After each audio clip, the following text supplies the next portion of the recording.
literally out of this world. Our job directly affects eternity. Pero aton nga trabaho hindi lang nga pero sa maestra nga mag-graduate through isang estudyante, makaabot sa pagtrabaho, maging successful, kundi aro aton ta hasta gid sa eternidad. Aro aton pag-epekto sa kabuhi tawo, sa kabuhi nga sa young people, adult people, that we can reach them to the Word of God hasta gid sa eternidad. Eternal significance. The significance here and in the life to come. Hindi on tengaro aton niya pagka-importante mga butang nga ginaturo naton, hindi lang iya sa kalibutan kundi sa gid sa eternal nga kabuhi isang katawo. So the Bible says, what shall it profit a man if he shall gain the whole world and lose his own soul? Sa kalibutan, success is measured by the lot of money, by possessions. Pero katon, spiritually, and the Bible is teaching us na mas importante gyapon dukalag kaysa sa mga temporaryo nga mga butang. Number 2, dasi malang na. Number 2 is we have the best boss. The best master. Amen. The pastors are working working as an under shepherd for the chief shepherd, and that is the Lord Jesus Christ, the most gracious and merciful master to work with. Pasalamat kita atong Master gracious. Right? Grace is undeserved. Sometimes we look ourselves, hindi kita deserving. Matahing na, gawali kita, gaministry kita because only by the grace of God. Amen. And pasalamat kita nga, duyon ba aton Master, gracious, and number 2, merciful. Maluluyon nga Diyos. Okay. Sa gihapon, God is always giving us the chance to be used of Him. Matambaw mo si mo kagalingon of all the of all our failures and shortcomings, mabata hindi nagituro pwede. Pero still, aton bossing, aton nga master is saying, pwede pa. Gamiton ka ikaw. Okay, number 3. That's lang. Number 3, ulo man da. Tapos may nasigon ko. Number 3, the Bible. Amen? Biblical authority. Wata kita sa ilo, kung doon gapon do panindugan. Paano kinaturo it Biblia? What the Bible says is what the Bible says. Pasalamat kita that we are studying the greatest book, and that is the Word of God. Raton ginaturo pulong it Diyos, and we preach the Word of God, which is more, the Bible says in the book of Psalms, to be desired rather than gold. Kung maintindihan lang kung tait mga tumuguo, pag mga tao, nga Biblia, bahol gid nga butang, pag importante nga butang sa nang pamilya. And we are very thankful as men of God, as we men of God, nga Biblia ginaturo kag ginawali nato. The Bible says in the book of Psalms, it is more to be desired than gold. Ginahando mo, the testimony of the Lord is pure, the testimony, the word of the Lord is sure. The Bible says in the book of Psalms, so pasalamat ka, we are teaching the people the Word of God. Number 4. Number 4 is the fellowship of the believers. Pasalamat na kita, raton tang kaibahan, mga tumugo. Wata kita ito sa kaibahan at kalibutan. Napulang taon natin makaroon. O sa pan balot balete. Yes, sa una, malipayon, pagkaulihi ay kinagamo. Yes, we are not perfect. Mga kinagamo man nga may mga pag-intindihan, pero pasalamat kita that there is the presence of God. At the presence of God, the Holy Spirit is teaching us na pagubos siya po. Sometimes we try to gusto ma-justify atong kagalingon, pero intindihan ta ro kaluoy kag grasya Dios ilang ro nagasustinar ka. It is not about us, it is not what we can do, but what can do about us. Kag anong pag-idro mahimo natin. So, fellowship of the believers. Gakalipay kita. Kayo sa mga tumuo. Thank you sa inyo mga tithes and offerings, sa inyo mga bulig, financial blessings. Pero mas malipay ang pastor o kung ang worker it Ginoo o nagatrabaho sa lubasan it Ginoo, kung makita na ro mga tumuon nagatubo. Duyon nga butang wa taron it balor it kwarta nga makabaylo sa kalipay pastor. Nga makita na nga nangin witness imaw nga duyon nga tawo nagbagko, nangin matutom, nagpagamit kag nagbunga sa buluhaton sa anang pag-alagad sa Dios. Amen. So the fellowship of the believers. We are witness. No? Salamat sa duyon nga butang nga nangin men of God kita. Nga di karon kita ginagamit it Dios. Number 5, siyempre the gospel. This is the greatest message. We see the transforming power of the gospel. Pero pinaka-importante, salamat Pastor Joyce. Pastor Joyce, na tagipuson permis sa kalag. Evangelist na. Permihan dum sa kalag itawo. And everything you do, ginadumdum na kalag. So gabay pa doon man naton, we are thankful that the gospel taog aton Dios. Kita ra mangin bearer it duyon nga mensahe para sa tao. It is the glory of the redemption of God for the people. The gospel. Gipasa ka to. The Bible says in Romans chapter 1 verse number 16, for I am not ashamed of the gospel of Christ, because it is the power of God unto Amen. Dahil lang kita sa pagwali. Sa kamaturan, kag may balita, naging tugyan katod Ginoo. Number 6 is the church. Salamat kita, aton nga workplace is the church.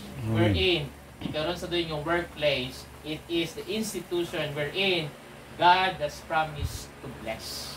Diba? Aton nga master Ginoo, aton nga workplace church. Salamat ka, ina.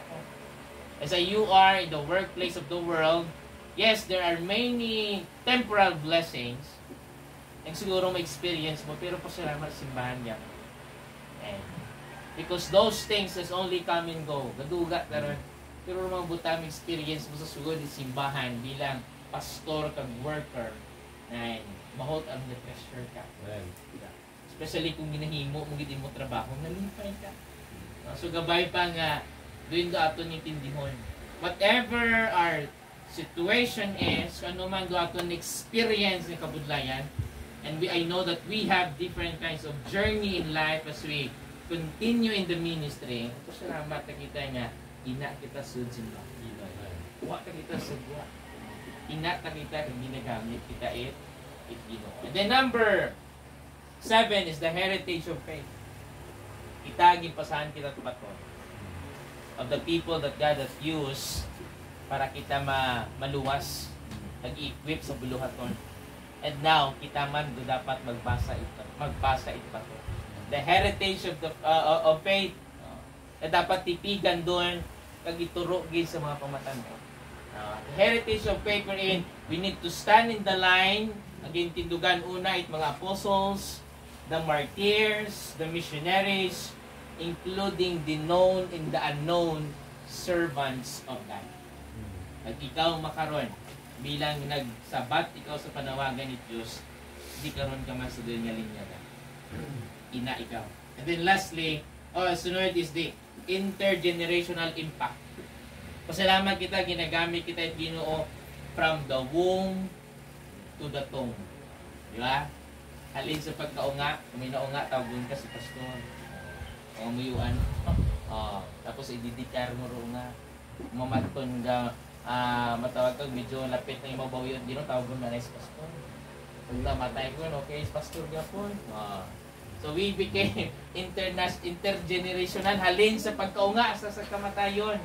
Ina kita naging galamiton itino. Siyempre galamiton to share the grace and the goodness, and especially the gospel of the Lord Jesus Christ. Ito yung importante. And lastly, siyempre we have our eternal rewards. You understand me? Eternal rewards. The reward that the Bible says that we have the crown of glory that fadeth not away, and that is specifically for the men of God. Yung tawag kita, this is a specific calling of God. This is the highest calling of God. And we reply to this calling, and God is preparing for us eternal reward. And what is that? The crown of glory. Atong lataron. Kaya kita nagsabat sa panawagan. So, in 1 Thessalonians chapter 5, in verse number 24, this is the last verse, and then we will proceed sa ating meeting. The Bible says, 1 Thessalonians chapter number 5, in verse number 24, the Bible says, faithful is he that calleth you, who also will do it. So ang Bible that raton niya nagtawag ka ton matutong. And now ro challenge ka ton gabay pa niya ro katutong inaman ka. Some of the pastors di aton di ginabilito lang dahil sometimes there are members who identity niya pastor imo. Dapat atong panindugan niya hintawan kami Diyos. Not in a boastful kind of idea ipabugal mo. Hindi pa salamat ka ginagamit mo. And we need to teach our members na dapat palanggaon kagawaan ito Nordo Pastor. This coming Sunday, i-share ko lang, because dapat may nangabang dapat may pastor's appreciation niya sa birthday mo. Sa January. Pero dahil nga last Sunday of the month, makiuso lang. First na Monday mo on. Na may ina ka pastor's appreciation. In accordance to the pastor's appreciation. Naman ko sa mga members, this is after 13 years of in the ministry. Naman ko Ma'am Margie, huya sa Ma'am Margie. O sa ito, galing Ma'am Margie, hindi ko mamakambal mo. Mabaho, hindi makapal mukha lang ko nga, pero I need to do this. I want you to be blessed. Dapat maintindihan nyo na tawag ng pastoral authority. Kung siya ang pastor, gintawag, Ginoo, pag Ginoo nagbutang ka. Pagkamuman, gintawag, Ginoo para ka mo. So, gina-challenge ko ito akong amigo. Bali natin ngayon akong ano ko na yan. Siya gaton. Ha? Siya gaton. Oo, siya git. So, di ka ra kami mong pisa. Blessing na pastor. So, we will have our pastor's appreciation and the young people will be in charge. So, first time ang may munda.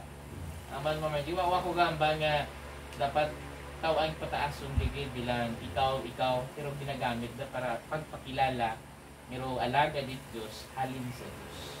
And you need to recognize that the man of God, dapat tawag it double honor. Pagpasalamatan na may pastor pa mo.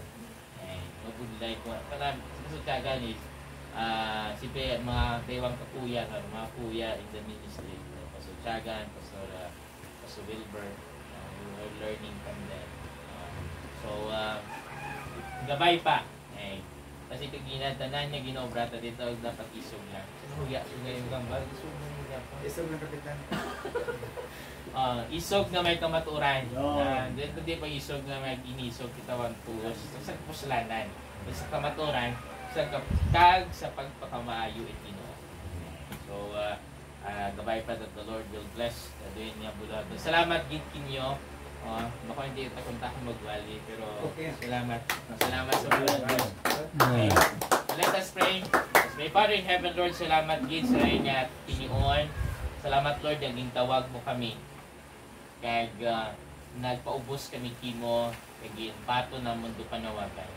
Salamat, Lord, sa kiyunan for how maybe some of our fellow pastors here are working long years.